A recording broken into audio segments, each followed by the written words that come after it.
नमस्कार दोस्तों। तो आप सब कैसे हैं? आप सबका स्वागत करते हैं हम अपने चैनल वंदना काव्या में। तो दोस्तों, आज का विषय है, यदि कोई स्त्री सावन की 5 सोमवार पुरुष को चुपचाप ये एक चीज़ खिला दे तो वह पुरुष पत्नी के वश में हो जाता है। पत्नी जो कहती है पति वही करता है। वह कभी भी क्रोध नहीं करता। पति की शराब आदि भी छूट जाती है और उसे कभी किसी पर गुस्सा नहीं आता। और ऐसे में स्त्री का जीवन पति के साथ में बहुत ही सुखमय तरीके से व्यतीत होता है। बहुत सी नारियां सोमवार के व्रत में इस उपाय को करके अपना जीवन व्यतीत कर रही है, खुशी से जी रही है। उनका पति हो गया है वश में और प्यार भी बढ़ जाता है। तो पति हमेशा पत्नी से ही प्यार करता है, पत्नी की ही बातें करता है, दिन रात पत्नी से ही प्यार करता है। पत्नी को रुपया पैसा देता है, धन देता है, इज्जत मान सम्मान सब देता है। पर पत्नी को सोमवार के दिन करना है यह काम। तो वीडियो लाइक ज़रूर करें। आज का वीडियो बहुत ही खूबसूरत है दोस्तों। हर स्त्री यही चाहती है उसके घर में कभी कलेश ना हो, उसका पति उसे प्यार करे, दिन रात उसी की ही चर्चा करे, उसे इज्जत दे, मान सम्मान दे और रुतबा पैसा दे, समाज में खड़े होने की शक्ति दे, उसकी बात का सम्मान करे, उसी बात को समझे, उसकी हर समस्या का समाधान करे, उसका वह हर सपना पूरा करे। हर स्त्री अपने मन में जीवन में यही सपना सजाए होती है दोस्तों। जब किसी लड़की की शादी होती है और वह अपने ससुराल में आती है तो अपने पति से बहुत सारी उम्मीदें लेकर के आती है, क्योंकि उसका एक नया जीवन शुरू होने के लिए जाता है। वही जब पति गुस्सैला मिल जाता है, पत्नी का सम्मान नहीं करता, हमेशा पत्नी को सुनाता रहता है, उसकी भावनाओं की कदर नहीं करता, उसे हमेशा दुख पहुंचाता रहता है, तो ऐसे में पत्नी का जीवन पूरी तरह से निराश हो जाता है और पत्नी रात दिन कूदती रहती है दोस्तों। एक बार माता पार्वती ने भगवान शिव से पूछा, प्रभु मैंने देखा है कुछ पुरुष ऐसे होते हैं जो अपनी स्त्रियों का सम्मान नहीं करते, वही हमेशा उनका अपमान करते रहते हैं, हमेशा पत्नी पर गुस्सा होते रहते हैं, छोटी छोटी बातों को लेकर के हमेशा नाराज जाहिर करते रहते हैं, जिससे पत्नी का सुख चैन पूरी तरह से छीन जाता है। तो प्रभु मैं यह जानना चाहती हूँ, क्या कोई ऐसा उपाय नहीं है जिससे पुरुष का गुस्सा पूरी तरह से खत्म हो जाए और वह पत्नी का सम्मान करे, पत्नी को प्यार करे? फिर भगवान शिव कहते हैं, पार्वती मैं तुम्हें एक ऐसे उपाय के बारे में बताता हूँ। यदि कोई भी स्त्री सावन के 5 सोमवार अपने पति को चुपचाप एक चीज़ खिला देती है तो उसका पति जीवन भर उसका सम्मान करता है, उसे प्यार करता है, उस पर कभी गुस्सा नहीं करता, उसकी हर बात को महत्व देता है।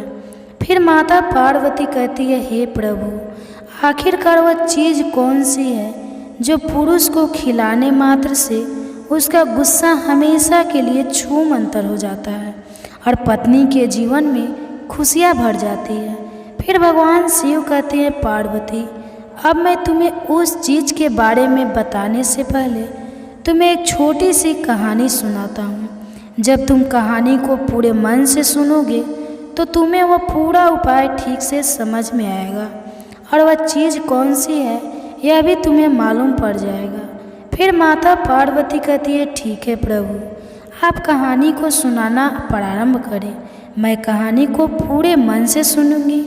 तो दोस्तों, कहानी शुरू करने से पहले मेरा आप सभी से अनुरोध है कि आप हमारी कहानी में खो जाए उससे पहले हमारे चैनल को सब्सक्राइब करके बेल आइकन को अवश्य दबा लें, जिससे हमारी हर वीडियो का नोटिफिकेशन सबसे पहले आप तक पहुंच सके और आप हमारी हर वीडियो से प्राप्त ज्ञान का अपने जीवन में लाभ उठा सके। तो आइए कहानी शुरू करते हैं। भगवान शिव कहते हैं, पार्वती बहुत पुरानी बात है, एक नगर में एक राजकुमार रहता था। वह किसी ऐसी लड़की से शादी करना चाहता था जिसके सब जैसे लाल लाल गाल हो, सेब के बीज जैसे कतई आंखें हो और सेब के रंग जैसा मीठा स्वभाव हो। लेकिन ऐसी लड़की उसको अपने राज्य में कोई नहीं मिली, इसलिए वह ऐसी लड़की की खोज में दूसरे देश को चल दिया। 3 दिन और 3 रात की लगातार सवारी के बाद में राजकुमार एक ऐसी जगह पर पहुंचा जहां छोटी छोटी झाड़ियों की एक कतार लगी थी। उस कतार में एक झाड़ी के नीचे एक बालों वाली टांग बाहर निकली हुई थी।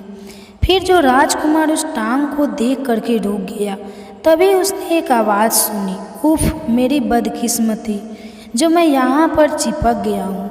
वही झाड़ियों में से फिर आवाज़ आई, मेरी टांग खींचो, तभी तुमको पता चलेगा कि मैं कौन हूँ। फिर राजकुमार ने कहा अच्छा, और ऐसा कह करके राजकुमार ने जोर लगा करके जैसे ही उसकी टांग खींची तो एक छोटा आदमी जिसका शरीर गोल था और वह लाल और हरे रंग के कपड़े पहने था, एकदम से बाहर निकल आया। फिर उसने राजकुमार को अपने को बाहर निकालने के लिए धन्यवाद दिया। वही राजकुमार ने पूछा, तुम्हें तुम्हारी सहायता करके बड़ी खुशी हुई, परंतु झाड़ियों में क्यों पड़े थे, यह बताओ। तो वह आदमी बोला, हे राजकुमार, एक राक्षस ने मेरी बेटी को चुरा लिया है। जैसे ही उसने मेरी बेटी को यहाँ पर आकर पकड़ा तो मैं यहाँ आकर छिप गया और राक्षस मेरी बेटी को लेकर के यहाँ से चला गया। फिर राजकुमार ने पूछा, तो क्या वह तुम्हारी बेटी को यहाँ से उठाकर ले गया है? तो आदमी ने कहा, हाँ, उसने उसको अपनी एक उंगली और अंगूठे के बीच में दबाया और राक्षस लेकर के उड़ गया। मैं तो बिल्कुल गूंगा सा हो गया और सांस भी नहीं ले सका। फिर तो राजकुमार बोला, यह तो बड़ा बुरा हुआ, वह तुम्हारी लड़की की किशोर लेकर गया है। वही वह व्यक्ति राजकुमार से फिर कहने लगा, हे राजकुमार, वह राक्षस मेरी बेटी को भूखे थकी हुई जादूगरनी और खाई के पार बने दरवाजे के उस पार लेकर गया है। भगवान शिव कहते हैं, पार्वती। वही जैसे ही उस आदमी ने राजकुमार को सारी बात बताई तो राजकुमार ने फिर कहा, भूखे खूते थकी हुई जादूगरनी और खाई के पार बने दरवाजे के उस पार यदि तुम्हारी बेटी को वह राक्षस ले गया है, तुम चिंता मत करो, मैं तुरंत ही जाता हूँ और तुम्हारी बेटी को अभी लेकर आता हूँ। मगर एक बात बताओ, तुम्हारी बेटी देखने में कैसी है? यदि मुझे यह मालूम पड़ जाएगा कि तुम्हारी बेटी इस प्रकार दिखती है तो मुझे पहचानने में उसे बहुत आसानी होगी और मैं तुम्हारे पास में तुम्हारी बेटी को वापस ला सकूँगा। वही राजकुमार की बात को सुन करके वह आदमी कहने लगा, हे राजकुमार, मेरी बेटी के गाल उसके सेब जैसे लाल हैं, आँखें उसकी सेब के बीज जैसी कत्थाई है और स्वभाव उसका सेब के रस जैसा मीठा है। भगवान शिव कहते हैं, हे पार्वती, इधर राजकुमार को भी ऐसी ही लड़की की खोज थी। फिर तो राजकुमार जो था उस आदमी की बात को सुनते ही उस पर बिल्कुल भी नहीं रुक गया और कहने लगा, अब तुम चिंता मत करो, मुझे भी ऐसी ही लड़की की तलाश थी। और फिर इस प्रकार राजकुमार जो था तुरंत ही अपने घोड़े पर सवार हो गया और उस लड़की की खोज में दौड़ चला। और फिर चलते चलते राजकुमार दूर जंगल में निकल गया, मगर राक्षस का ठिकाना नहीं ढूंढ सका। और फिर वह परेशान होकर के एक सरोवर के किनारे सोच विचार में बैठा हुआ था। तभी संजोग से घूमते घूमते उसी सरोवर के किनारे एक साधु आ जाते हैं जो विष्णु भगवान के उपवासक थे। वही जब साधु ने राजकुमार को बहुत ज़्यादा चिंता में देखा तो साधु ने कहा, क्या बात है राजकुमार, इतनी चिंता में क्यों? आखिरकार क्या समस्या है? वही साधु की बात को सुन करके राजकुमार ने बताया, महाराज, एक राक्षस यहाँ पर कहीं जंगल में रहता है और वह एक लड़की को उठाकर अपने साथ में ले गया है। मुझे वहाँ तक पहुँचना है, मगर मैं कैसे पहुँचूँ? मैं उसका ठिकाना ढूंढ ढूंढ कर परेशान हो गया हूँ, लेकिन मुझे राक्षस का वह ठिकाना नहीं मिल सका। इसलिए मैं सोच विचार में बैठा हूँ कि मुझे क्या करना चाहिए। भगवान शिव कहते हैं, हे पार्वती, इस प्रकार राजकुमार की बात को सुन करके साधु ने दिव्य दृष्टि से देखा कि उस राक्षस का ठिकाना कहाँ पर है। फिर देखने के बाद में साधु ने राजकुमार से कहा, राजकुमार, मैं तुम्हें उस राक्षस का ठिकाना बताता हूँ, मगर एक बात और ध्यान रखना। जब तुम राक्षस के पास जाओगे तो तुम्हें कई समस्याओं से होकर के गुजरना पड़ेगा। अब मैं तुम्हें बताता हूँ तुम्हें कौन सी समस्याओं से गुजरना पड़ेगा। जब तुम राक्षस के ठिकाने पर पहुँचोगे तो सबसे पहले तुम्हें एक कुत्ता मिलेगा जो बहुत ही गुस्से वाला है, और मैं तुम्हें बताना चाहता हूँ कि वह असल में कुत्ता नहीं है, वह एक राक्षस है और कुत्ते के रूप में पहरेदारी करता है। और यदि कोई उस गुप्त स्थान पर घुसने की कोशिश करता है तो वह कुत्ता उस पर हमला कर देता है और उसे ख़त्म कर देता है। वही जब तुम और आगे बढ़ोगे तो तुम्हें एक जादूगरनी मिलेगी जिसे किसी इंसान को देखते ही इतना गुस्सा आता है कि वह गुस्से से लाल हो जाती है और सामने वाले इंसान को मारकर खा जाती है। और फिर तुम जब और आगे बढ़ोगे तो तुम्हें एक दरवाज़ा मिलेगा जो असल में दरवाज़ा नहीं है, वह भी एक राक्षस है जो दरवाजे के रूप में पहरेदारी करता है और फिर उससे प्रवेश करने वाले इंसान को तुरंत ही खा जाता है। भगवान शिव कहते हैं, हे पार्वती, वही वह साधु जो था राजकुमार से आगे कहता है, हे राजकुमार, यदि तुम्हें इन तीनों के गुस्से से बचना है, इनके गुस्से को काबू में करना है, उनका गुस्सा खत्म करना है, तो तुम्हें अपने साथ में एक चीज़ रख कर के ले जानी है। और जब वह तुम्हारे ऊपर गुस्सा करना प्रारंभ कर दे तो उनसे कहना कि मुझ पर गुस्सा मत करो, मैं तुम्हें एक ऐसी चीज़ पिलाने वाला हूँ जिसको पीने के बाद तुम अमर हो जाओगे। और फिर तुम उस चीज़ को निकालना जिसके बारे में मैं तुम्हें बताता हूँ, और फिर तुम उस चीज़ को उन तीनों को 5-5 चम्मच पिला देना। और फिर वह जैसे ही इस चीज़ को पिएंगे तो उस चीज़ के प्रभाव से वह तुम्हारे गुलाम हो जाएंगे और तुम्हें आगे जाने के लिए खुशी खुशी रास्ता दे देंगे और तुम्हारे साथ में मित्रवत व्यवहार करेंगे। भगवान शिव कहते हैं, हे पार्वती, इस प्रकार साधु की बात को सुनकर राजकुमार ने जंगल से उस चीज़ की व्यवस्था की जो साधु ने बताई थी, और फिर उसने अपने साथ में लेकर के राक्षस के ठिकाने पर पहुंच गया। राक्षस हवा की गति से भागा जा रहा था कि ये कुत्ते का घर है। कुत्ता अपने घर से निकलकर भौंकने लगा, राजकुमार, तुम कहाँ जा रहे हो? सावधान हो जाओ, यदि तुमने आगे जाने की कोशिश की तो मैं तुम्हें खा जाऊंगा। वहीं राजकुमार ने वह चीज़ निकाली जिस चीज़ के बारे में साधु ने बताया था, और फिर उस कुत्ते से कहा, तुम्हें मैं एक चीज़ ऐसी पिलाऊंगी कि तुम अमर हो जाओगे, मुझे आगे जाने दो। फिर कुत्ता कहने लगा, यदि ऐसी बात है तो ठीक है, तुम मुझे वह चीज़ दिखाओ। वह चीज़ क्या है? वही राजकुमार ने वो चीज़ निकाली और कुत्ते को पिला दी और कहा, मैं राक्षस के किले को जा रहा हूँ जहाँ सेब जैसे से सुर्ख गाल वाली, सेब के बीज जैसी कत्थई रंग की आँख वाली और सेब के रस जैसे मीठे स्वभाव वाली लड़की कैद है। फिर कुत्ता बोला, मुझे किसी को देखते ही एकदम से क्रोध आ जाता था। वही राजकुमार की बात को सुन करके कुत्ता कहने लगा, हे राजकुमार, मुझे किसी को भी देखते ही एकदम से क्रोध आ जाता था, लेकिन जब से मैंने तुम्हारी दी हुई चीज़ पी है तब से मेरा गुस्सा पता नहीं कहाँ गायब हो गया है। राजकुमार, तुम बहुत अच्छे हो, अब तुम आगे जा सकते हो, मैं तुम्हें कोई नुकसान नहीं पहुँचाऊँगी, मगर एक बात ध्यान रखना, यदि तुम्हें कहीं पर वह लड़की दिखाई ना दे या वह लड़की कहीं पर ना मिले तो तुम्हें वहाँ पर एक सेब दिखाई देगा, तुम उस सेब को अवश्य उठा लेना। भगवान शिव कहते, हे पार्वती, इस प्रकार राजकुमार ने उस कुत्ते को अपना खाना दे दिया जो स्वयं के खाने के लिए अपने हाथ में लाया था, और कहा, यह लो कुछ रोटियां और इन्हें खा करके अपनी भूख मिटाओ। और फिर राजकुमार ने ऐसा कह करके उस कुत्ते को अपनी सारी रोटियां दे दी, और फिर कुत्ते ने खुशी से वो रोटी खाई और राजकुमार से बोला, जाओ राजकुमार, भगवान करे कि तुम उस लड़की को छुड़ाने में कामयाब हो, मगर यह ज़रूर याद रखना, अगर तुम्हें वह लड़की कहीं पर दिखाई ना दे तो वहाँ पर तुम्हें एक सेब जरूर दिखाई देगा, उस सेब को जो तुम जरूर उठा लेना। इस प्रकार राजकुमार फिर अपने घोड़े पर चढ़ा और कुत्ते के ऊपर से छलांग लगा दी और हवा की गति से अपने घोड़े को दौड़ता हुआ वह जादूगरनी के घर के पास आ गया।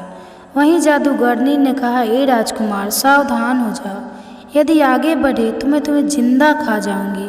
वहीं राजकुमार ने जादूगरनी को भी वही चीज़ पिला दी और फिर राजकुमार ने जवाब दिया, मैं राक्षस के किले को जा रहा हूँ, जहाँ सेब जैसे सुर्ख गाल वाली, सेब के बीज जैसी कत्थई रंग की आँख वाली और सेब के रस जैसे मीठे स्वभाव वाली लड़की कैद है। फिर तो जादूगरनी का गुस्सा ठंडा हो गया और राजकुमार से कहा, ठीक है, तुम यहाँ से आगे जा सकते हो, मैं तुम्हें कोई नुकसान नहीं पहुँचाऊँगी। और फिर जादूगरनी की बात को सुन करके राजकुमार ने जादूगरनी को एक कंबल भेंट दिया। तो जादूगरनी ने उस कंबल को अपने शरीर के चारों ओर लपेट लिया और कहने लगी, राजकुमार, तुम बहुत अच्छे हो, मैं तुम्हें कोई नुकसान नहीं पहुंचाऊंगा। उंगियट कहते हैं कि पार्वती इस प्रकार राजकुमार जो था जादूगरनी के मकान के ऊपर से छलांग लगाता हुआ हवा की तरह तेजी के साथ में उस लड़की की खोज में आगे चल दिया। अब फिर वह एक दरवाजे के पास में आया जो एक राक्षस के रूप में खड़ा हुआ था। वहीं वह दरवाज़ा जो था राजकुमार को देख करके कहने लगा, हे राजकुमार, सावधान हो जाओ, यदि तुमने एक कदम भी आगे बढ़ाया तो मैं तुम्हें खा जाऊंगा। वहीं राजकुमार ने उन राक्षस को भी वह चीज़ पिला दी और उसका गुस्सा शांत कर दिया और कहा, मैं राक्षस के किले को जा रहा हूँ, जहाँ सेब जैसे सुर्ख गाल वाली, सेब के बीज जैसी कत्थई रंग की आँख वाली और सेब के रंग जैसे मीठे स्वभाव वाली लड़की कैद है। फिर तो दरवाजे ने कहा, मेरा गुस्सा पता नहीं कैसे शांत हो गया, तुम बहुत अच्छे राजकुमार हो, अब मैं तुम्हें रास्ता देता हूँ, तुम आगे जा सकते हो। वही राजकुमार ने दरवाजे की जंग को साबुन से साफ किया तो दरवाज़ा खुश होकर बोला, जाओ राजकुमार जाओ, भगवान करे कि तुम उस लड़की को छुड़ाने में अवश्य कामयाब हो, मगर एक बात ध्यान रखना, अगर तुम्हें वहाँ पर वह लड़की दिखाई ना दे तो वहाँ पर तुम्हें एक सेब रखा हुआ जरूर दिखाई देगा, फिर तुम उस सेब को अवश्य उठा लेना। इस प्रकार राजकुमार ने दरवाजे के ऊपर से छलांग लगाई और फिर घोड़ा नाचता चला गया।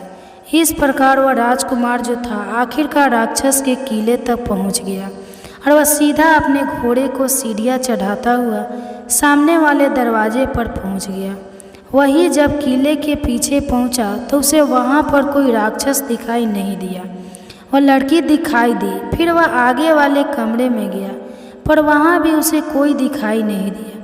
फिर वह राजकुमार रसोई में गया, वहां भी उसे कोई राक्षस दिखाई नहीं दिया, न वह लड़की दिखाई दी। इसके बाद में वह राक्षस को सोने वाले कमरे में पहुंचा। वहां उसने खर्राटे की आवाज़ सुनी। उसके अंदर झांक कर देखा तो राक्षस गहरी नींद में सो रहा था और पास में ही एक तस्तरी में एक सेब रखा हुआ था। तभी राजकुमार को याद आया कि सभी ने उसे क्या कहा था, अगर तुम्हें वह लड़की वहाँ पर दिखाई ना दे तो तुम्हें वहाँ पर एक सेब रखा हुआ जरूर दिखाई देगा, जिसे तुम अवश्य उठा लेना। भगवान शिव कहते, हे पार्वती। फिर तो राजकुमार ने जैसे ही उस सेब को उठा लेना चाहा तो सेब को छूने से पहले ही वह सेब जो था एक लड़की में बदल गया, जिसके गाल सेब की तरह सुर्ख थे और आंखें सेब के बीजे की तरह कत्थई रंग की थी। फिर लड़की ने रो करके राजकुमार से कहा, हे राजकुमार, मुझे बचा लो, मुझे यहाँ से ले चलो। वहीं राजकुमार कहने लगा, अब तुम चिंता मत करो, जल्दी से मेरे पास आओ और हमारे साथ चलो, मेरा घोड़ा नीचे खड़ा है। और फिर इस प्रकार राजकुमार जो था उस लड़की को लेकर के वहाँ से भाग लिया। वही राजकुमार ने लड़की को घोड़े पर बैठाया और दौड़ता चला। तभी राक्षस की यहाँ आंखें खुल गई और वहीं से राक्षस चिल्लाया, हे दरवाजे, जल्दी से उसे रोको। तो दरवाज़ा कहने लगा, मैं नहीं रोकूंगा, उसने मेरे जोड़ों में साबुन लगाया है। और इस प्रकार कह करके दरवाजे ने राजकुमार के वहाँ से आगे जाने के लिए रास्ता दे दिया। फिर तो राजकुमार उस लड़के को लेकर के दरवाजे के ऊपर से निकल गया।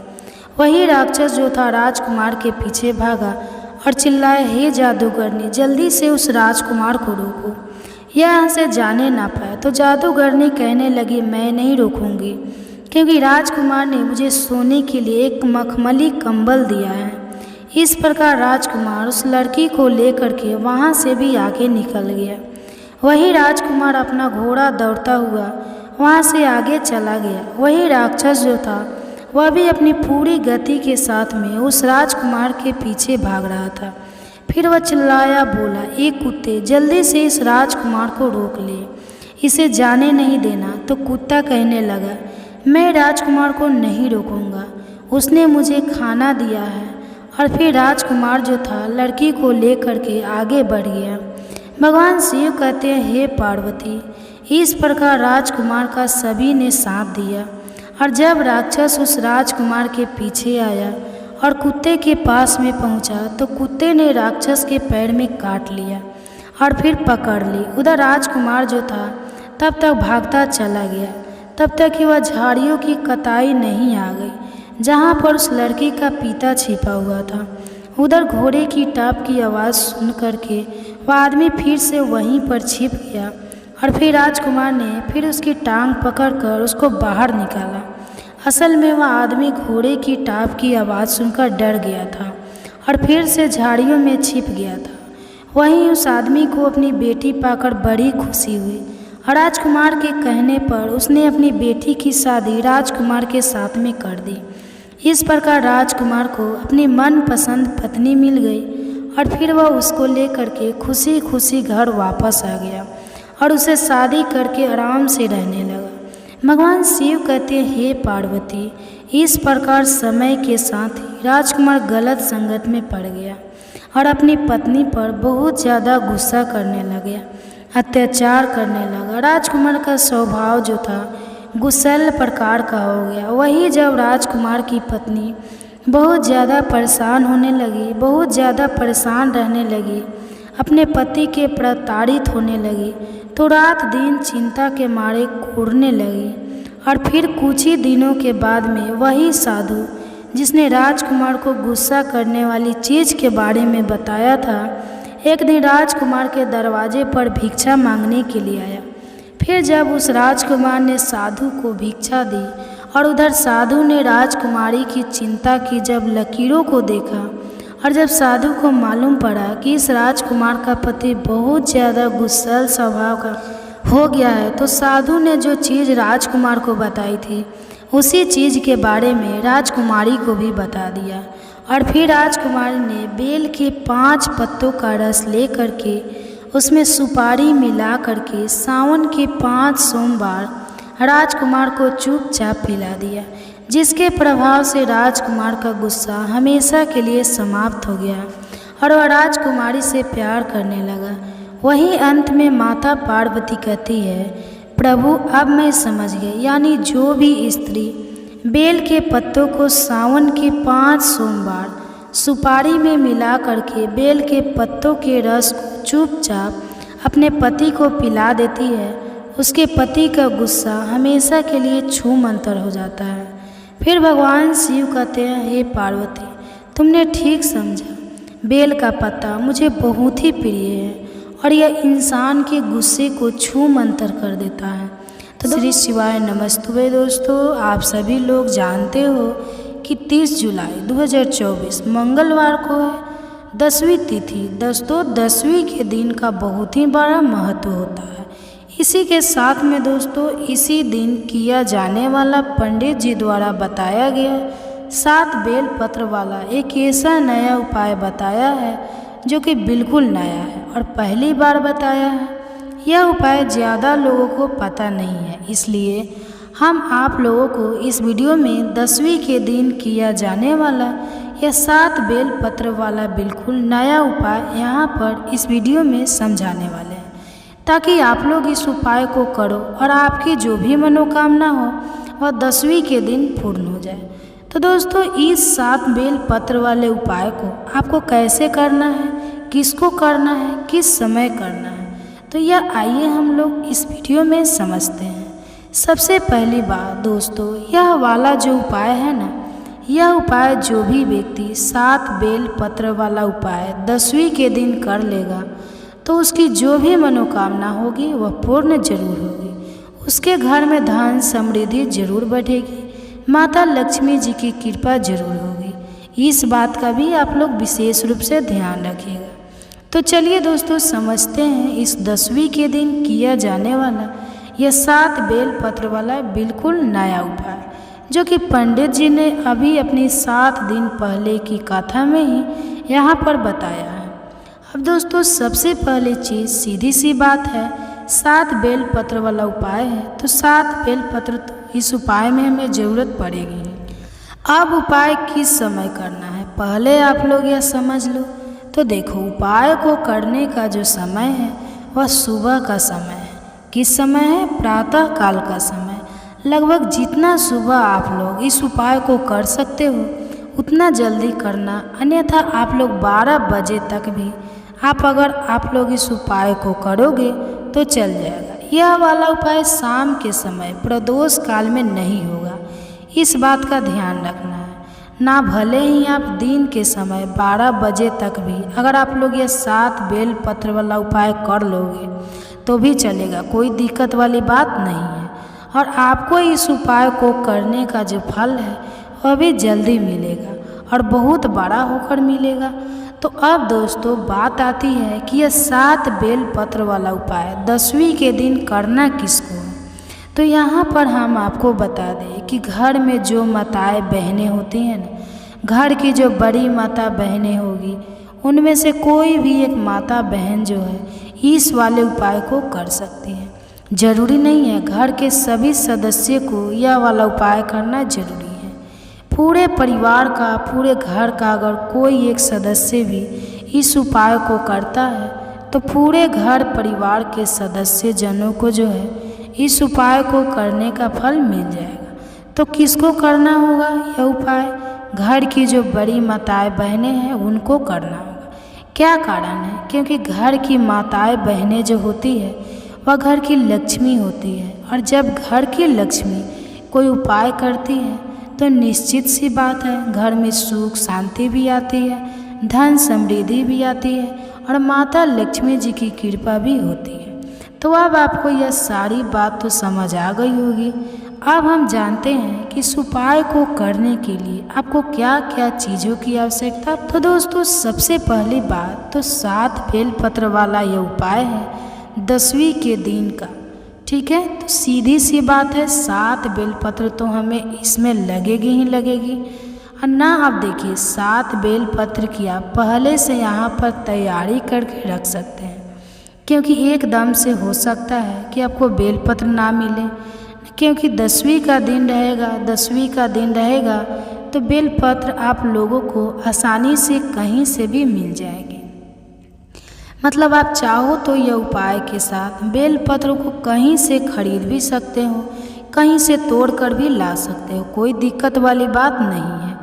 अब देखो दोस्तों यह वाला जो उपाय है इस उपाय को करते समय शुद्धता का विशेष रूप से ध्यान रखिएगा। 10वीं के दिन सुबह सुबह प्रातः का जब आप लोग यह उपाय कर रहे हो तो भाई स्नान करके शुद्ध होकर नए वस्त्र पहनकर और आप लोगों को तैयार हो जाना है और अपनी 7 बेल पत्र जो उपाय के लिए है वह लेकर तो दोस्तों बिल्कुल तैयार होकर खड़े हो जाना है। क्योंकि उपाय कैसे करना है वह भी हम आपको यहाँ पर बता देते हैं। अब देखिए यह 7 बेल पत्र तो उपाय में होगी ही होगी, इसी के साथ में 1 लोटा जल भी आप लोगों को लेना है।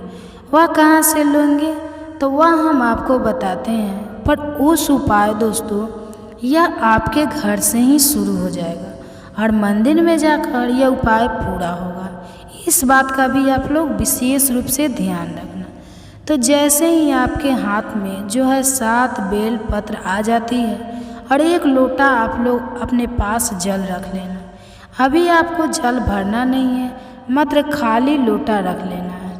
तो करना क्या है, आपके पास 7 बेल पत्र है, 1 लोटा आपने रख लिया अपने साथ में। अब देखो यह 7 जो बेलपत्र है यह 7 बेलपत्र अलग अलग जगहों पर हमें समर्पित करनी है। वह 7 जगह कौन सी है वह हम आपको बताते हैं।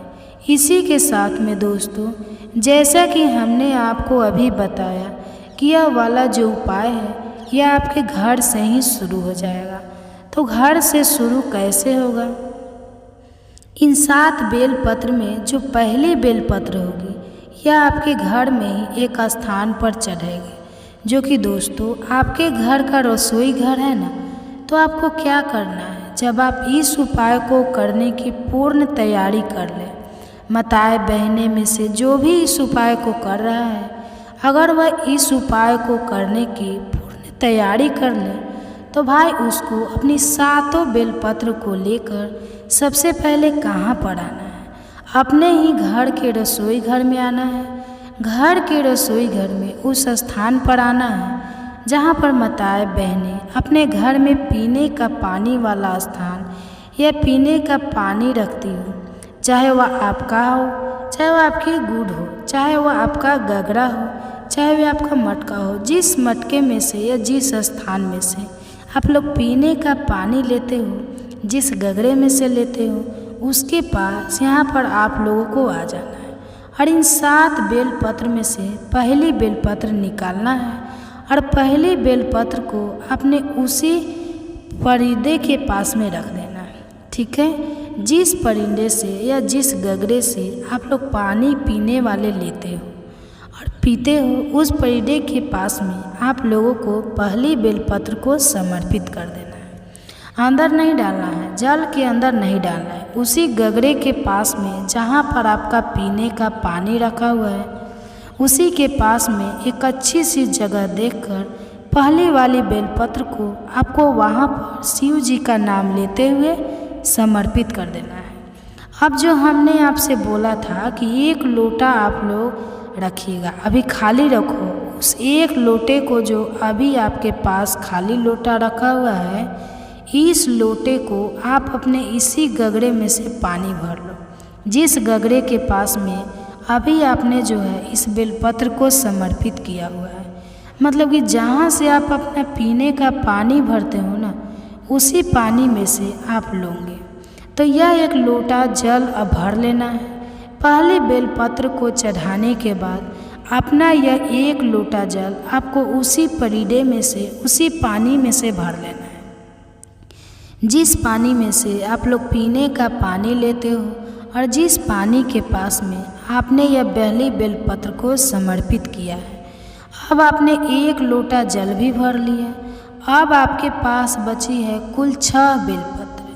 अब इन 6 बेलपत्रों को कहाँ कहाँ पर समर्पित करना है वह आप लोग सुनो। तो देखो, इन 6 बेलपत्र और अपने 1 लोटे जल को तैयार करके आप लोग अपने घर से निकल जाना। अब जैसे ही आप लोग अपने घर से निकलते हो तो आपके घर के पास में जो भी एक बेलपत्र का पेड़ हो, जो कि बेलपत्र का बड़ा पेड़ हो, आपके पास 6 बेलपत्र है, 1 लोटा जल है, इनको अपने साथ में ही रखकर निकलना है। और जो भी एक बेलपत्र का बड़ा पेड़ आपके घर के आसपास जहाँ पर भी पड़ता हो, आपको वहाँ पर चले जाना है, क्योंकि 7 अलग अलग जगह होगी, 7 अलग अलग बेलपत्र हैं हमारे पास। तो पहली बेलपत्र तो हमने अपने घर के रसोई घर में परिंदे के पास समर्पित कर दी है। अब दूसरी बेलपत्र को लेकर जाओगे तो आप लोग यहाँ पर बेलपत्र के पेड़ के नीचे, बेलपत्र के पेड़ के नीचे जैसे ही पहुँच जाते हो, वह बेलपत्र का पेड़ बड़ा होना चाहिए, छोटा नहीं होना चाहिए। तो जैसे ही बेलपत्र के पेड़ के नीचे पहुँचते हो, अपना वह बेलपत्र मतलब दूसरे नंबर की जो बेलपत्र होगी उसे निकाल लेना और उसी बेलपत्र के पेड़ के नीचे शिव जी का नाम लेते हुए समर्पित कर देना। समर्पित जैसे ही कर देते हो अपने दूसरे नंबर की बेलपत्र को, इसी बेलपत्र के ऊपर आपने जो अपने साथ में 1 लोटा जल लेकर आया हो ना, इसमें से थोड़ा सा जल उस बेलपत्र के ऊपर समर्पित कर देना है। पूरा जल समर्पित नहीं करना है, क्योंकि थोड़ा सा जल आप लोगों को अपने लोटे का इसी बेलपत्र के ऊपर समर्पित कर देना है। जो दूसरे नंबर की बेलपत्र आपने पेड़ के नीचे समर्पित करी है, जैसे ही आप लोग थोड़ा सा जल समर्पित कर देते हो, अब वहाँ से भी आपको उठ जाना है। अब आपके पास बची है 5 बेलपत्र और 1 लोटा जल, जो आपके पास अभी आपने थोड़ा सा चढ़ाया, उसमें से न तो अब भाई तो तीसरे नंबर के बेलपत्र है या तीसरे नंबर की बेलपत्र को लेकर आप पहुंच जाओगे सीधा अपने घर के पास में जो भी शिव मंदिर हो, वहाँ शिवालय हो, जहाँ पर शिव जी की शिवलिंग और नंदी विराजित हो, वहाँ पर पहुँच जाना है। तो जैसे ही तीसरे नंबर की बेलपत्र लेकर आप भगवान शिव जी के मंदिर में पहुँचते हो तो सीधा शिवलिंग के पास में नहीं जाना है।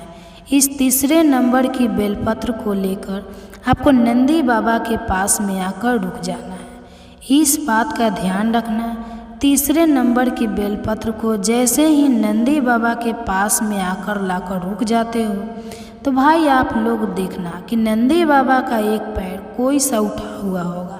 देख लेना कोई उठा हुआ होगा या तो मुड़ा हुआ होगा। ना किसी को मुड़ा हुआ दिखता है, वो किसी को उठा हुआ भी दिखता है। तो आप लोग को जो है वो वाला पैर देख लेना, जो मुड़ा हुआ हो या उठा हुआ हो। आपको उस उठे हुए या मुड़े हुए पैर के पास में अपनी ये तीसरे नंबर वाली जो बेलपत्र होगी इसको समर्पित कर देना है। यह जो तीसरे नंबर वाली बेलपत्र आप लोग नंदी के उठे हुए पैर के पास समर्पित करोगे। यहाँ पर आप लोगों की कोई भी जल समर्पित नहीं करना है, इस बात का ध्यान रख लेना। समझ गए? आप लोग को तीसरे नंबर के विलम्ब नंदवा के उठे हुए पैर के पास आपको समर्पित कर देना है। आज की कहानी भगवान भोलेनाथ की उस भक्त की कहानी है जो एक मोची का काम करता है, जो जूते चप्पल बनाने का कार्य करता है। दोस्तों यह कहानी, यह प्रसंग बहुत ही ज्ञानवर्धक और भगवान शिव की भक्ति की कहानी है, इसलिए कहानी को पूरा जरूर सुनना। दोस्तों आज की कहानी में आप जानेंगे कि भगवान किसको देते हैं, किससे छीन लेते हैं। इस कहानी को ठीक से समझ लिया तो कई पीढ़ियों तक गरीबी देखने को नहीं मिलेगी। भगवान किसको देते हैं और किससे छीन लेते हैं। दोस्तों भगवान को मानने वाले तो करोड़ों हैं, पर भगवान कितने को मानते हैं इसी रहस्य से पर्दा हटा देते हैं।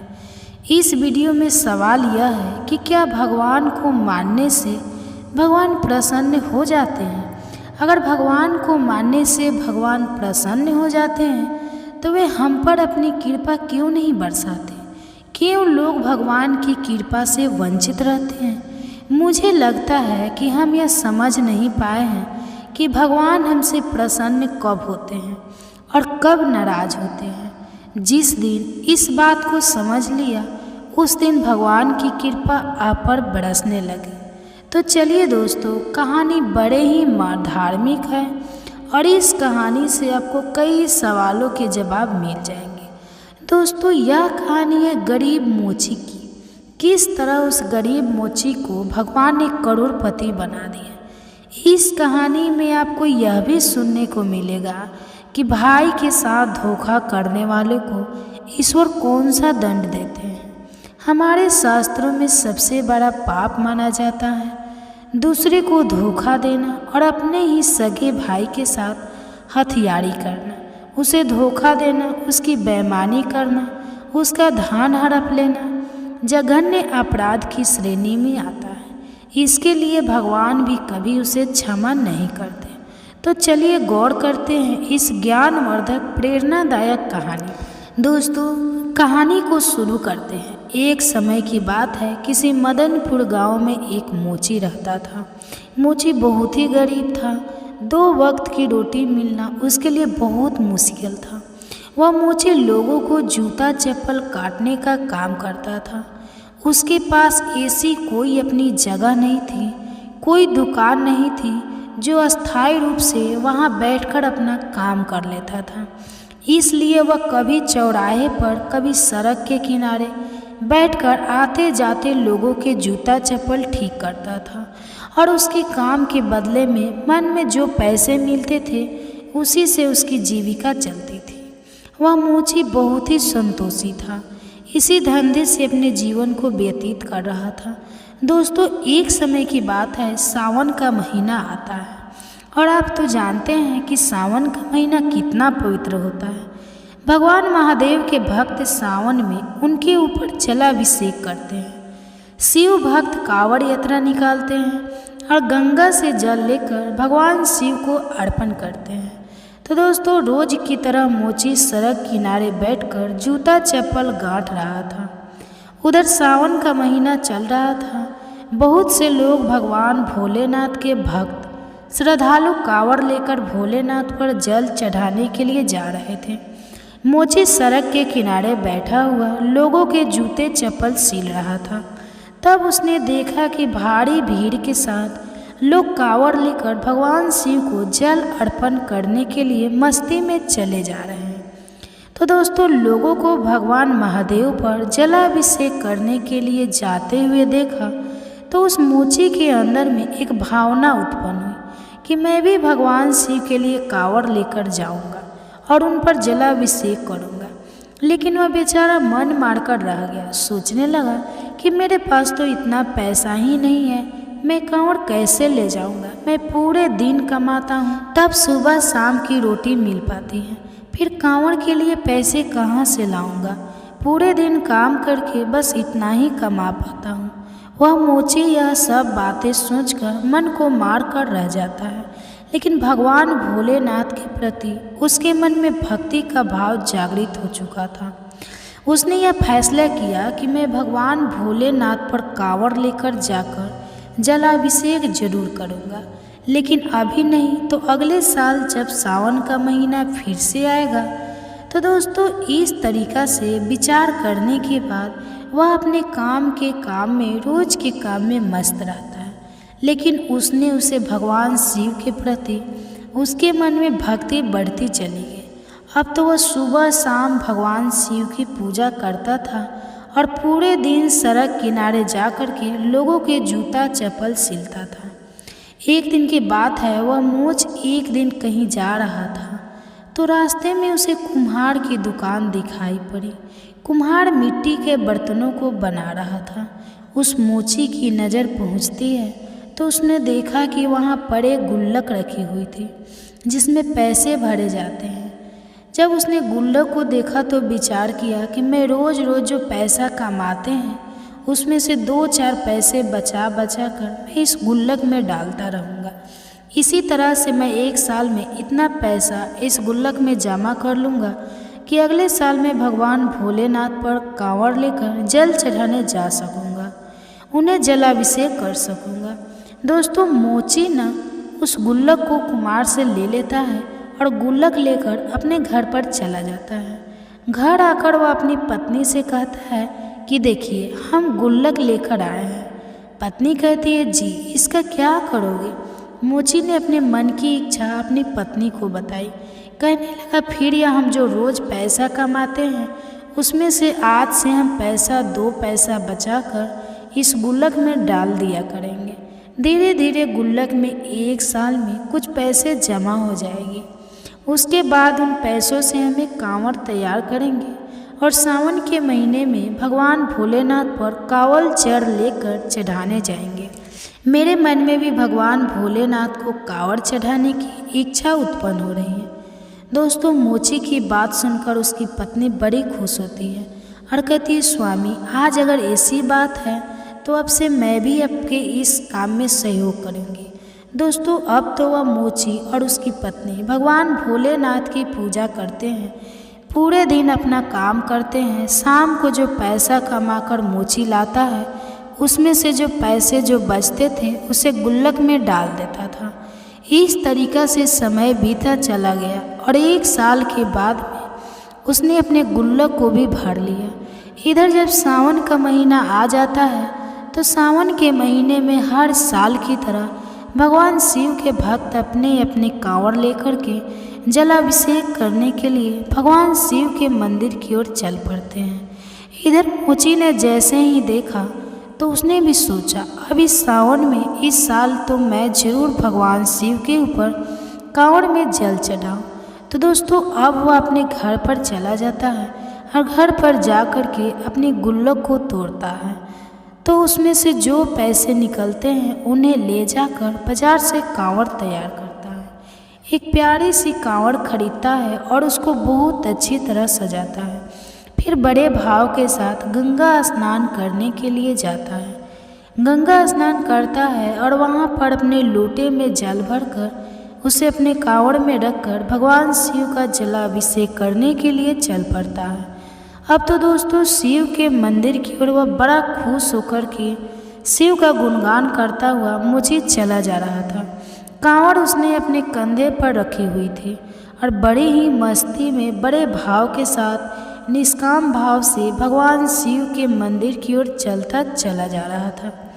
दोस्तों आपको बता दें कि उधर भगवान शिव और माता पार्वती यह दृश्य देख रही थी। कहते हैं भगवानों की नज़रों से कोई नहीं बचा है, वह सबको देखते हैं। पर कुछ मूर्ख लोगों को लगता है कि चाहे कितना गलत काम करो हमें कौन देख रहा है। वे लोग दुनिया वालों से तो डरते हैं पर भगवान से नहीं डरते। वे यह भूल जाते हैं कि कड़ में व्यापक ईश्वर हमारा हर एक काम देख रहा है। दोस्तों भगवान शिव और माता पार्वती देख रहे थे तो पार्वती जी ने कहा कि हे प्रभु देखो आपका कितना प्रिय भक्त है, 1 साल से बेचारा इस दिन के लिए पैसा जमा कर रहा था। 1 साल के बाद में पैसा इकट्ठा करके इसने कांवड़ बनाई है और आपके ऊपर जल चढ़ाने के लिए बड़े भाव के साथ चलता चला जा रहा है। तो दोस्तों तब भगवान शिव कहते हे पार्वती देख तो मैं भी रहा हूँ, तुम सही कह रही हो। यह मेरा भक्त मुझसे मिलने के लिए 1 वर्ष से योजना बना रहा है, एक पैसा इकट्ठा कर रहा था। लेकिन अब मैं इस भक्त की परीक्षा लेना चाहता हूँ कि मेरा भक्त असली है या नकली। इसके मन में वास्तव में मेरे प्रति आस्था है या फिर ऐसे ही ऊपर से मेरा नाम ले रहा है। मैं देखना चाहता हूँ मैं इसके दिल में बसा हुआ हूँ कि नहीं। माता पार्वती ने माना किया हे प्रभु इसकी परीक्षा मत लो, बेचारा बहुत गरीब है। 1 साल से बेचारे ने पैसा इकट्ठा कर पाया है और आप परीक्षा लेकर उसे और भी ज़्यादा दुख दोगे।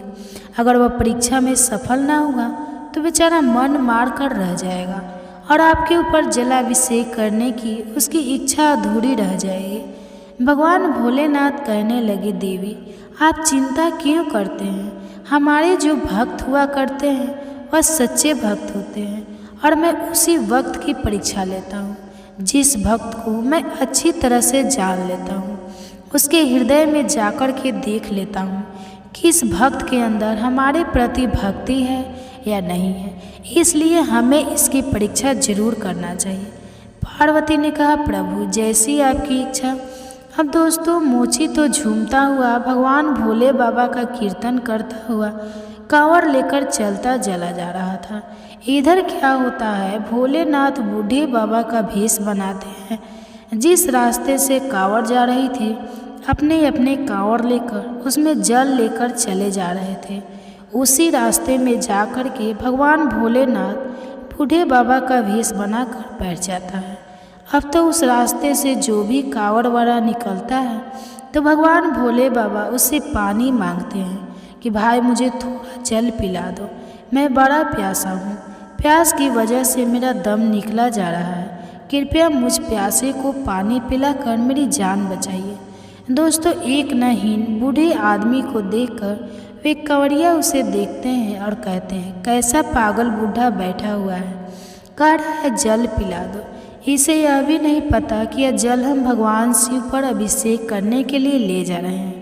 अगर यह जल हम इसे पिला देंगे तो भगवान भोलेनाथ पर हम क्या चढ़ाएंगे। अब यह बूढ़ा मरे तो मर जाए, हमें इससे कोई मतलब नहीं। दोस्तों वहाँ से जितने भी श्रद्धालु गुजरते हैं भगवान शिव बूढ़े बाबा के भेष में सबसे पानी का आग्रह करते हैं, मगर कोई भी उन्हें पानी पिलाने के लिए तैयार न होता है। उधर माता पार्वती भी देख रही थी, इतने लोगों में कोई भी मेरे स्वामी को जल नहीं पिला रहा है, कैसी भक्ति है। मनुष्य का दुख किसी को नज़र नहीं आ रहा है। दोस्तों बहुत देर के बाद में जब वही मोची आता है जो भगवान की भक्ति में लीन था और जैसे ही वह उनके सम्मुख आता है भगवान के पास से होकर गुजरता है, बूढ़े बाबा के वेश में बैठे हुए भगवान भोलेनाथ उसे रोक लेते हैं और कहते हैं कि बेटा मैं बहुत प्यासा हूँ, प्यास से मेरा दम घुट रहा है। अगर मुझे पानी नहीं मिला तो मेरे प्राण निकल जाएंगे, मैं मर जाऊंगा। मैंने कई कंवारियों से जल मांगा, लेकिन एक बूंद जल किसी ने मुझको नहीं दिया। मैं प्यासा मर रहा हूँ। कैसे यह भोलेनाथ के भक्त हैं जो किसी प्यासे को एक घूंट पानी भी नहीं दे सकते। बेटा, बहुत बड़ी मेहरबानी होगी अगर आप हमें यह जल पिला देंगे। तुम जिस लोटे में जल लेकर जा रहे हो, यह जल्दी मुझे पिला दो तो मेरी जान बच जाएगी। दोस्तों, बूढ़े बाबा की बात सुनकर मोची रुक जाता है और बूढ़े बाबा की ओर बड़े गौर से देखता है। सोचता है यह बाबा बहुत प्यासा मालूम पड़ रहा है, इसलिए जल मांग रहा है। जल तो मैं इन्हें पिला दूंगा, लेकिन यह जल मैं भोले बाबा के ऊपर चढ़ाने के लिए ले जा रहा हूँ। मैंने 1 साल से पैसे इकट्ठे किए थे, तभी कांवड़ सजा पाई है। बड़ी मेहनत की है और बड़ी खुशी से यह कांवड़ सजाई है। जल लेकर मैं जा रहा हूँ। 1 साल से मैं इंतज़ार करता रहा कि कब सावन का महीना आएगा तो मैं भगवान शिव के ऊपर जलाभिषेक करूँगा। 1 साल के बाद मेरा यह सपना पूरा हुआ है। दोस्तों, मोची उदास सोच विचार में डूबा हुआ था। इतने में बूढ़े बाबा कहते हैं, बेटा क्या सोच रहे हो? मैं प्यासे मरा जा रहा हूँ, जल्दी से पानी पिला दो, नहीं तो मेरी मृत्यु हो जाएगी। बूढ़े बाबा को पानी के लिए गिड़गिड़ाता आता हुआ देखकर मोची एकदम करुणा से भर जाता है। उसे तुरंत भगवान भोलेनाथ से क्षमा मांगी।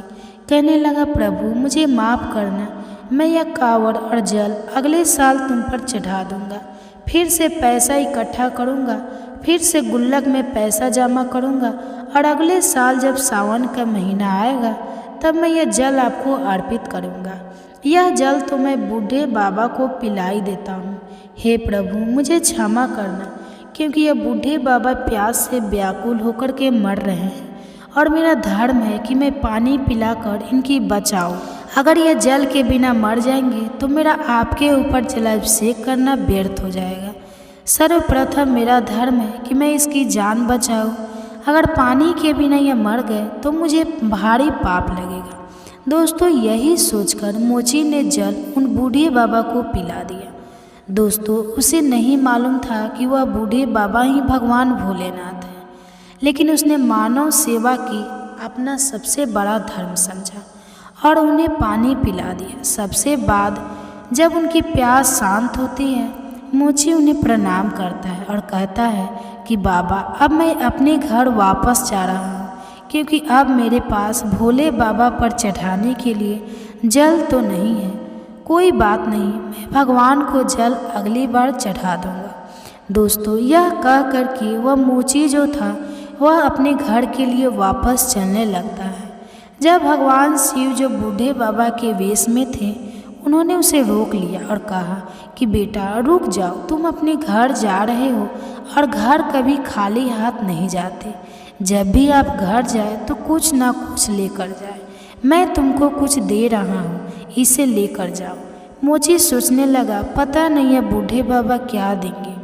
जवाब दिया, ठीक है, जैसी आपकी इच्छा। दोस्तों, भोले बाबा ने बेलपत्र निकाले और उन बेलपत्रों को मोची को दे दिया और कहा कि यह बेलपत्र तुम अपने लोटे में रख लेना और लोटा ले जाना और शाम के लिए जहाँ तो पूजा करते हो उस जगह को लेप करके लोटे को बंद करके रख देना और दोनों लोग पति पत्नी उठना, पूजा करना। पूजा करने के बाद में यह लोटा खोल कर देखना। दोस्तों, भोले बाबा जो थे वह बेलपत्र देने के बाद में वहाँ से चल जाते हैं। कुछ देर आज आगे जाकर अंतर ध्यान हो जाते हैं और मोची जो था वह वहीं से अपने घर वापस आ जाता है। घर जाकर के अपनी पत्नी के लिए सारी हकीकत बताई। पत्नी कहती है, कोई बात नहीं, अगले साल भगवान शिव के लिए जल चढ़ा देना। तब मोची कहता है, प्रिय, जिन बूढ़े बाबा के लिए मैंने जल पिलाया था उन्होंने यह लोटा दिया है। आप इस जगह के लिए भी जहाँ पूजा करते हैं उन्होंने कहा कि एक जगह पर लोटा बंद करके रख देना। सुबह पूजा करने के बाद इस लोटे को खोल कर देखना। दोस्तों, वही हुआ। उसकी पत्नी ने जो जगह ली थी और लोटे को बंद करके उसी जगह पर रख दिया। सवेरा होता है और सुबह जब हुआ तो पति पत्नी जागने के बाद में स्नान ध्यान करते हैं और उसके बाद में पूजा करते हैं। पूजा करने के बाद आया जब मोची लोटा खोलता है तो लोटे को देखकर हैरान रह जाता है। उसने देखा कि लोटा सोने की मोहरे से भरा हुआ था। मोची ने जब लोटे में सोने की मोहर देखी तो उसकी आंखों में आंसू आ जाते हैं। वे दोनों पति पत्नी रोने लगते हैं, कहने लगे, प्रभु यह तो अपार धन लगता है, भोलेनाथ ने हम पर कृपा की है। मोची अपनी आंखों से आंसू बहाते हुए अपनी पत्नी से कहता है, यह देख रही होगी, मुझे लगता है कि उन बूढ़े बाबा के भेष में जो भोले बाबा ही थे। मैंने वह जल भोलेनाथ को ही पिलाया था, लेकिन मैं पहचान नहीं सका। धन्य है प्रभु तुम्हारी लीला। उन्हीं की कृपा से बेलपत्र सोने की मोहरे में बदल गए। दोस्तों, अब तो मोची की श्रद्धा भगवान भोलेनाथ में और बढ़ जाती है। सोने की मोहर देखकर दोनों पति पत्नी बहुत खुश होते हैं और उसके बाद में उन्हें मोहरे को बेचकर मोची एक दुकान खरीदता है और दुकान में अपने जूता चप्पल का काम शुरू कर देता है। धीरे धीरे उसकी दुकान बहुत अच्छी चलने लगी। भोले बाबा की कृपा से धीरे धीरे उसने दुकान से इतनी तरक्की कर ली कि उसने बहुत पैसा कमा लिया। पैसा कमाने के बाद में उसने बहुत अच्छा एक मकान बनाया और बहुत अच्छा मकान बनाकर दोनों पत्नी पत्नी आनंद से उसमें रहने लगते हैं और भगवान भोलेनाथ की भक्ति में डूब जाते हैं, क्योंकि अब उनके पास पैसे की कोई कमी नहीं थी। दोस्तों, मोची पैसा वाला तो बन गया, लेकिन उसने भोलेनाथ की भक्ति करना नहीं छोड़ा, क्योंकि दोस्तों कुछ लोग ऐसे हुआ करते हैं इस दुनिया में, अगर भगवान उनके ऊपर कृपा करते हैं और उनके घर में धन दौलत के भंडार भर दे तो लोग भगवान के ही भूल जाते हैं। लेकिन दोस्तों, उस मोची ने भगवान को भुलाया नहीं और दिन प्रतिदिन भगवान की भक्ति करता रहा। सारी खुशियाँ भगवान शिव उसके घर में देती रहे, सारे भंडार उसके भरते रहे। दोस्तों, इधर उस मोची का एक भाई था। उसके पहले से ही एक दुकान थी। उसकी दुकान बहुत अच्छी चल रही थी। अचानक उसने देखा कि सड़क किनारे बैठकर जो मेरा भाई रोज जूता चप्पल सीलता है, जिसको सुबह शाम की रोटी मिलना भी मुश्किल था, वह आज अचानक से इतना बड़ा सेठ बन गया। यह गरीब कितना बड़ा पैसा वाला कैसे बन गया। उसने दुकान भी खरीद ली और उसने एक अच्छा सा घर भी बना लिया। इसके पास तो बहुत पैसा है। अपने भाई की तरक्की देखकर उसकी छाती जल जाती है, उसके कलेजे पर सांप लौट जाता है। अपने मोची भाई की तरक्की को उसे हज नहीं होती है। अब वह इस बात से दुखी रहने लगा कि तेरे रात मन ही मन अपने भाई के बैर करने लगा। दोस्तों, यह स्वाभाविक है। अगर आपके पास धन अधिक हो जाता है, अच्छी कमाई होने लगती है, तो ऐसा करने वाले भी लोग बढ़ जाते हैं। दोस्तों, इस प्रकार मोची का भाई उससे जलने लगा। वह उसे किसी तरह से नीचे गिरा देना चाहता था। उसने क्या किया कि उस मोची के ऊपर चोरी का आरोप लगा दिया और गांव वालों ने से कह दिया कि इस मोची ने हमारी दुकान से पैसे चुराए, हमारी दुकान से जूते चप्पल चुरा कर अपनी दुकान में रख लिए। दोस्तों, गांव वालों ने उससे पूछा कि क्या तुमने चोरी की है? तुमने अपने भाई की दुकान से पैसे चुराए हैं? दोस्तों, उसका भाई भी वही खड़ा हुआ था। भाई कह रहा था, हाँ भैया, इसने हमारी दुकान से पैसे चुराए हैं और सामान भी चुराया है, इसलिए इतना बड़ा पैसे वाला बन गया है। दोस्तों, अपने भाई की बात सुनकर वह मोची रोने लगता है और कहता है, नहीं नहीं भाई, मैंने तुम्हारा कुछ नहीं चुराया है। ये तो बूढ़े बाबा की कृपा है, उन्होंने ही मेरे लिए सब कुछ दिया है। दोस्तों, उसने सारी बात बताई, सारी घटना जो कि कह सुनाई, लेकिन लोगों को विश्वास नहीं हुआ। लोग कहने लगे कि ये बूढ़े बाबा कौन है? मोर्चे ने जवाब दिया, बूढ़े बाबा अर्थात भोलेनाथ ने हमें सब कुछ दिया है। उसने बताया कि मैं भगवान पर जलाभिषेक करने जा रहा था। रास्ते में प्यासे बूढ़े बाबा मिले, मैंने उन्हें वह जल चढ़ा दिया। उन्होंने मुझे बेलपत्र दिए थे, वह बेलपत्र ही सोने की मोहरे में बन गए। उन्हीं मोहरों को बेचकर मैंने यह सब किया है। मैंने किसी की चोरी नहीं की है। दोस्तों, मोची की बात सुनकर सब हंसने लगे और कहने लगे कि यह पागल है, भोले बाबा किसी को देने के लिए स्वयं चलकर नहीं आते। जवाब दिया, नहीं, आप विश्वास करेंगे यह भोले बाबा नहीं मुझको दिया है। लेकिन दोस्तों कहते हैं ना, इस दुनिया के लोग बड़े अजीब हैं। जब तक चमत्कार न देख नहीं लेती तब तक विश्वास नहीं करते। यही कारण है कि लोगों के पास भगवान भी आ जाए तो भी नहीं पहचान पाते हैं, क्योंकि उनके ऊपर लोभ के नाम का पर्दा पड़ा हुआ है। लोभ लालच में इतने फंसे हुए हैं, इसलिए भगवान को पहचान नहीं पाते। और दोस्तों यह बात सच है कि जिस इंसान के ऊपर लोभ लालच माया का पर्दा पड़ा हुआ है, माया ने उसे ढक लिया है, तो भगवान अपने रूप में ही क्यों ना आ जाए, तभी लोग उन्हें नहीं पहचान पाएंगे। मित्रों, गांव के लोगों ने कहा, यह मोची हम सबको बेवकूफ़ बना रहे हैं, भोले बाबा किसी को आके नहीं देता। दोस्तों मोची बहुत रोया, फिर भोले बाबा से शिकायत करता हुआ बोला, हे प्रभु, आपने यह क्या कर दिया? मुझे तो आपने यह धन तो दे दिया और मुझे मिल भी गया। आपकी कृपा से मेरे पास सब कुछ हो गया। यह सब आपका है, आपने दिया है, पर आज मुझे चोर बना दिया गया। इस संसार के लोगों ने मुझे चोर बना दिया है। संसार के लोगों की छोड़ो, मेरे भाई ने ही मुझे चोर बना दिया। इससे अच्छा तो यही होता कि आप मेरे लिए सब कुछ देते ही नहीं। मैं गरीब ही रहता तो कम से कम मैं चोर तो नहीं बनता। दोस्तों इस तरीके से आज की दुनिया में अनेक प्रकार के लोग रहते हैं। दोस्तों समाज के प्रति दया भाव नहीं है। लोग सोचते हैं कि मैं बहुत बड़ा दान कर रहा हूँ, यह जताने की भावना है। वे भंडारे का लाभ ये दिखाना चाहते हैं, लेकिन भगवान के प्रति भाव नहीं है, दिल में प्रेम नहीं है। दिखावे की बड़ी से बड़ी सेवा भी, बड़ी से बड़ी दौलत भगवान स्वीकार नहीं करते। भगवान उसी से प्रसन्न रहते हैं जो सब जीवों के प्रति दयावान रहता है, जिन्हें हृदय में जीवों के प्रति कठोरता है, दया की भावना नहीं है। वे रात दिन भगवान के मंदिर में बैठे रहेंगे, फिर भी भगवान उनकी नहीं सुनते। भगवान को प्रसन्न करने का अर्थ है समस्त जीव जंतुओं के प्रति दयावान रहना, किसी भूखे प्यासे दीन दुखी रोगी बीमार की सहायता करना। तो दोस्तों यह थी आज की ज्ञानवर्धक वीडियो। अगर आप ऐसे ही रोचक कहानियाँ का लाभ अधिक से अधिक लेना चाहते हैं तो इस वीडियो को लाइक करके हमारे इस चैनल पर जुड़ जाए। हमारे इस चैनल को सब्सक्राइब करें और इस वीडियो को अपने दोस्तों एवं परिवार के साथ साथ शेयर भी जरूर करें। और दोस्तों अगर आप भी मेरी तरह भगवान शिव की भक्त हैं तो कमेंट बॉक्स में सच्ची श्रद्धा से हर हर महादेव जरूर लिखें। धन्यवाद।